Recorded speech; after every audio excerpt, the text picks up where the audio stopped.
Nobel peace prize 2025 की घोषणा हो चुकी है, जिसमें वेनेजुएला की विपक्षी लीडर मारिया कोरिना मचाडो का नाम आया है और उन्हें देने की घोषणा हुई। तो मारिया कोरिना मचाडो को उनके लोकतांत्रिक अधिकारों की लड़ाई के लिए ये अधिकार मिला है। अभिव्यक्ति की आज़ादी की लड़ाई के लिए अवार्ड मिला है। तो हुआ क्या कि 2024 में वेनेजुएला में इनके ऊपर प्रतिबंध लगा दिया गया चुनाव लड़ने पर और इनको नज़रबंद कर दिया गया। आज भी 2025 में जब इन्हें पुरस्कार मिला है तो ये पता नहीं है ये कहाँ पे हैं, इनकी लोकेशन अभी तक शेयर नहीं की गई है। और क्योंकि इनके ऊपर इतने प्रतिबंध हैं और इनके ऊपर इतना दबाव बना रही है वहाँ की सरकार, उसके बावजूद उन्होंने अपना देश छोड़ के नहीं गई हैं।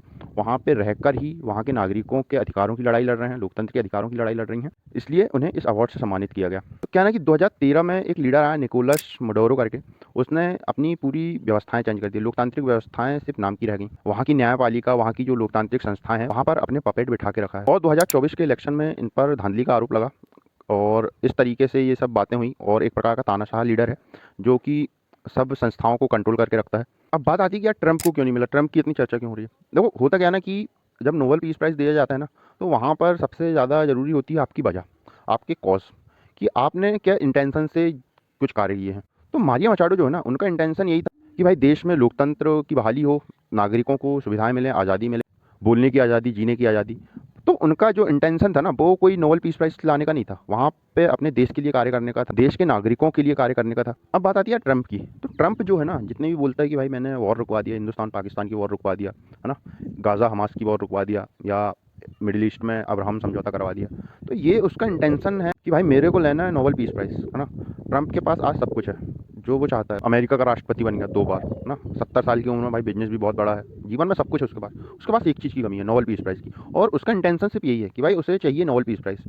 अब जीवन में ना मकसद बहुत ज़रूरी होता है कि आप किस मकसद से कोई काम कर रहे हैं। अगर आपकी सच्ची श्रद्धा होती है कि भाई दुनिया में शांति आए, तो आप सबसे पहले तो हथियार बेचना बंद कर देते, है ना।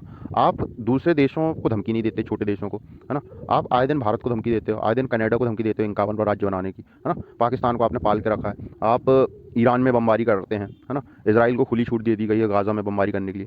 तो आपका मकसद बहुत मायने रखता है ना। आप जब खुद शांति नहीं चाहते ना, तो आपको शांति पुरस्कार भी नहीं मिल पाएगा। और दूसरी बात ना यार, आपका समर्थन कौन कर रहा है ये भी बहुत ज़रूरी है ना। सिर्फ जियो पॉलिटिक्स में नहीं, हमारे असल जीवन में भी ज़रूरी है कि आपका समर्थक कौन है। हाँ, अब ट्रंप के लिए भाई किसने सिफारिश की? इजराइल ने, है ना, जो दिन रात गाज़ा में बम गिरा रहा है भाई, बच्चों को मार रहा है। हाँ, पाकिस्तान, जहाँ पे भाई दुनिया भर के जितने भी अगर आतंकी कैंप हैं तो वो पाकिस्तान में मिलेंगे। हाँ, लादेन जैसा आतंकवादी पाकिस्तान में मिलता है। हाँ, ये लोग समर्थन कर रहे हैं, तो भाई कहाँ से मिलेगा, आप खुद समझो ना।